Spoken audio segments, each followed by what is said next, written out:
Moi c'est Julien, alias Woz. J'ouvre mon atelier pour les portes ouvertes de l'atelier d'artistes en 2025.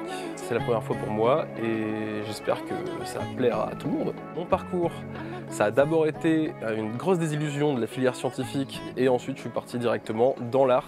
J'ai créé mon entreprise en 2019 et j'ai fondé cet atelier en 2020. L'objectif c'était de m'exprimer, c'était de chercher des moyens, de me faire comprendre, de me faire entendre surtout parce que le dialogue a toujours été très important pour moi. La peinture ça a été le plus percutant parce qu'une image vaut 1000 mots. On peut véhiculer des émotions qui sont indicibles quelque part. J'ai fait pas mal de fresques dans la rue, ça m'a énormément plu, je suis resté bloqué sur la peinture, quelque chose qui est très polyvalent, avec lequel on peut sculpter, avec lequel on peut venir intégrer, cacher.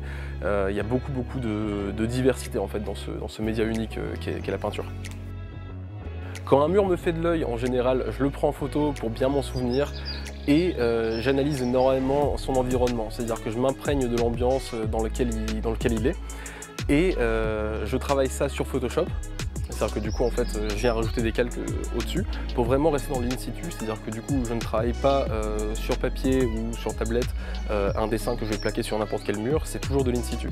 Une deuxième approche de mon métier, ça a été justement l'embellissement urbain, le design d'espace public, ça a été surtout de vouloir camoufler en fait le gris qui représente pour moi la construction humaine et redonner un petit peu de végétal en fait là-dessus, justement parce que les constructions humaines ont tendance à remplacer le végétal et moi justement je voulais lutter un petit peu contre ça, c'est de la peinture militante quelque part. Mes sources d'inspiration sont extrêmement diverses. Si je devais citer qu'une seule personne, ce serait certainement Odace, un graffeur américain qui lui par contre fait du trompe-l'œil en anamorphose. C'est assez bluffant, il fait disparaître les angles.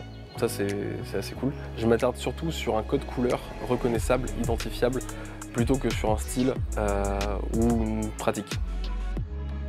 Pour moi, c'est important de participer aux portes ouvertes des ateliers d'artistes, tout simplement parce que mon travail se déroule dans la rue. Depuis la rue, tout ce qu'on peut voir, c'est une porte fermée. Ce jour-là, ce sera une porte ouverte. Les gens vont pouvoir venir visiter un petit peu mon atelier. C'est pas une manière d'avoir plus de contact avec eux, parce que j'en ai énormément justement dans la rue et il y a juste besoin de passer par là pour m'adresser la parole. Il n'y a aucun souci, je ne mords pas, je suis très gentil quand je peins. J'ai plus l'impression qu'en fait, je peux m'exprimer différemment. C'est-à-dire qu'il y a toute une facette de ma personnalité et de ma pratique artistique qui est cachée aux yeux de tous, qui est derrière une porte. Là, l'objectif, ça va être juste d'ouvrir la porte et de passer le seuil pour venir voir un petit peu ce qui se cache derrière.